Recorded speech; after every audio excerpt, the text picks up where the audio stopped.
அப்ப நீங்க இங்க இருந்து பெங்களூர்ல போய் அவங்க வீட்டுல போய் அந்த அம்மா வீட்டுல போய் விசாரிச்சுக்கிட்டு வர நீங்க என்னை காவல் நிலையத்துக்கு வாங்குறீங்க. நீங்க இங்க வந்து விசாரிக்கலாம், இல்ல நான் வந்தவொன்னு விசாரிக்கலாம், ஓடி போக போறது இல்ல.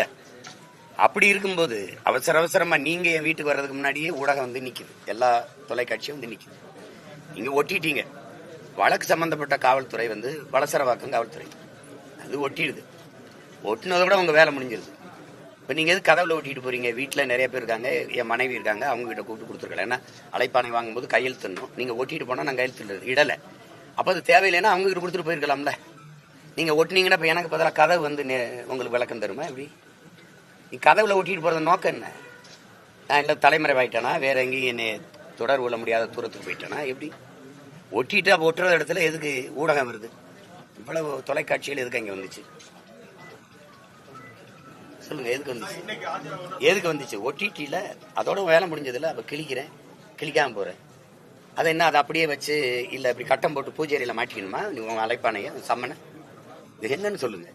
இது எந்த மாதிரி அணுகுமுறை? நீ எதுல நேர்மையா இருந்திருக்க? இதுல இவ்வளவு துடிக்கிறப்ப இதுல எந்த மாதிரி அணுகுமுறை? நான் வரலைன்னா தான் பரவாயில்ல, நான் வந்து ஏற்கனவே விளக்கம் அடிச்சிருக்கேன், மறுபடியும் வருவேன்றேன். எதுக்கு இவ்வளவு பதட்டம் அடைகிறீங்க? அதுக்கு அங்க இருக்கிறவங்களை அடிச்சு, எங்க வீட்டுல இருக்கிற பிள்ளைகள் யாரும் ஐயா எனக்கு அந்த ஓய்வு பெற்ற ராணுவ அதிகாரி இருக்காரு, அவரும் அவ்வளவு ரொம்ப நல்ல மனிதர், கண்ணியமான மனிதர்.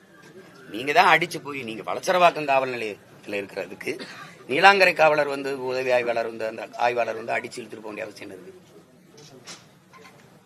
அடிச்சு இழுத்துட்டு போற அளவுக்கு என்ன குற்றம்? அதை கிழிச்சதானே. அது அப்புறம் அப்படியே இருக்கணுமா? இல்ல ஆண்டாண்டு காலமா அந்த சோத்து அந்த கதவுல இருக்கணுமா? அது அழைப்பானை நான் படிக்கவா, நாட்டு மக்கள் படிக்கவா? சொல்லுங்க தம்பி, நீங்க என்ன, நீங்க ஒரு அதிகாரியா உங்ககிட்ட கேட்கிறீங்க. அழைப்பானை நான் படிக்க அனுப்புனீங்களா, கொண்டு வந்தீங்களா, இல்ல நாட்டு மக்கள் எல்லாம் படிக்கணும்னு கொண்டு வந்தீங்களா? அதுக்கு அது அவ்வளவு பெரிய குற்றமா? அது கிழிச்சா அடிச்சு இழுத்துட்டு போய் நேர நீ காவல் நிலையத்தும் கொண்டு போகல, வேற ஒரு இடத்துல ஒரு தடல்ல ஒடிச்சா அடிச்சு நீ போய் படுத்துக்கிட்ட. இது ஒரு வழக்கமா வச்சுக்கிறாங்க. எப்படின்னா இவங்க அடிச்சிருவாங்க, இவங்களுக்கு இவர் கையில கீரல் பட்டிருக்கா, நீ அடிச்சு காயம் பட்டதுல ஒரே நேரத்துல 4 அழைப்பானைனா எங்க போக முடியும்? ஒரு நாள் தானே. வராம இருந்தா சொல்லலாம். இப்ப நீங்க எதுக்காக நீங்க இந்த வேலையை செய்யறீங்க? இன்னைக்கு ஒசூர்ல நான் இருக்கேன்னு சரி, இன்னைக்கு இருக்கிற நவீன உலகத்துல எனக்கு பகிரிலே அனுப்பியிருக்கலாம், உங்களுக்கு அழைப்பானை அனுப்பியிருக்க. எதுக்கு வீட்டுல போய் ஓட்டணும்? வீட்டுல யாருக்கான்னு கேட்டிருக்கலாம். என் மனைவி இருக்காங்க, என் மனைவி கொடுத்துருங்களா. நீ வந்து கதவுல ஓட்டிட்டு அதை கிழிச்சாங்கிறதுக்காக நீலாங்கரை காவலர் அந்த உதவி ஆய்வாளர் வந்து வேக வேகமா இதை வந்து அடிச்சு இழுத்துட்டு போக வேண்டிய தேவைன்னு இருக்கு. வலசரவாக்கு காவலர் ஒட்டிட்டு போயிட்டாரு, படிச்சிட்டோம்ல. இந்த மாதிரி ஒட்டிட்டு போயிட்டாங்கிற தகவல் எனக்கு வந்துருச்சு. அப்புறம் அது அதுக்கு அங்கே படம் காட்டணுமா? அதை வர போறவங்களுக்குலாம்